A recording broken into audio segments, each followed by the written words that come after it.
like the sea. I like ships.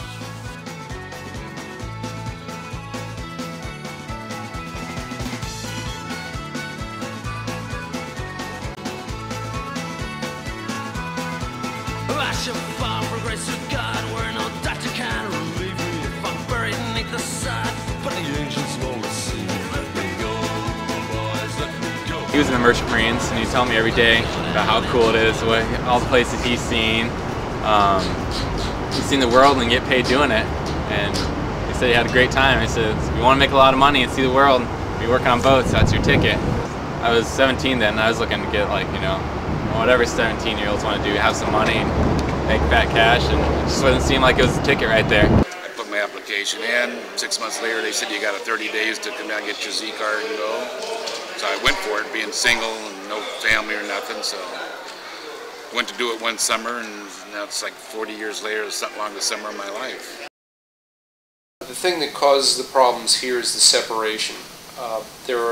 In modern day life in the United States, I believe, everyone has become tremendously spoiled. They have to have things immediately, and there is no immediacy in relationships out here. You miss people back home.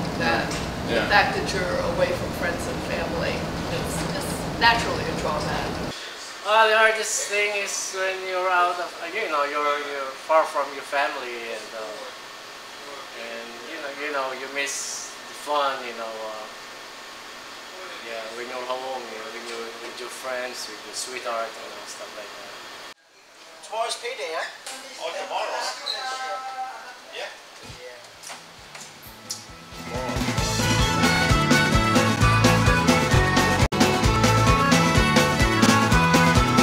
I shall fall for grace of God, where no doctor can relieve me. If I'm buried beneath the sod, but the angels won't receive me. Let me go, boys, let me go, boys.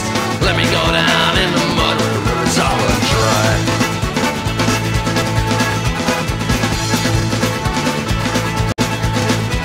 This land was always ours, was the proud land of our fathers. It belongs to us and them, not to any of the others. Let them go, boys, let them go, boys. Let them go down in the mud where the rivers all are dry.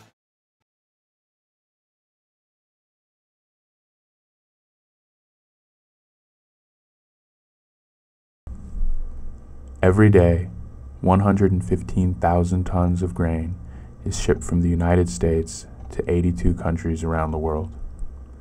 But the growing dependence that countries have developed on PL-480 food has led many to wonder at the long-term consequences to the recipients.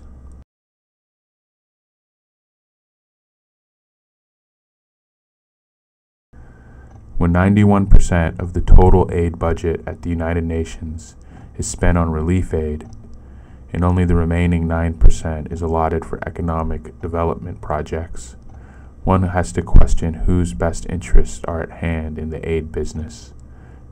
Granted, 100% of our cargo doesn't go exactly where it's supposed to go, but basically 20,000 tons of food is going to go into a country that needs 20,000 tons of food.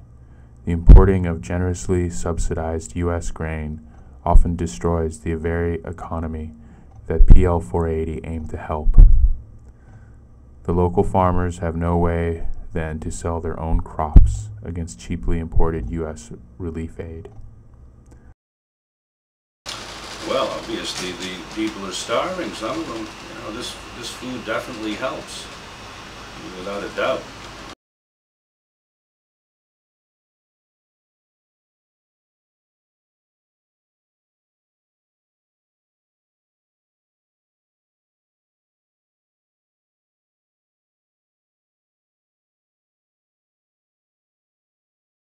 Monetization is a process where U.S.-grown food is converted to cash in developing countries.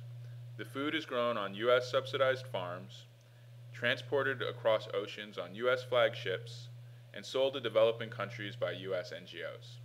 This is the so-called iron triangle of today's developmental programs. I've been to every single country on the coast of Africa, and I'm just numb to the poverty. I just don't see it anymore.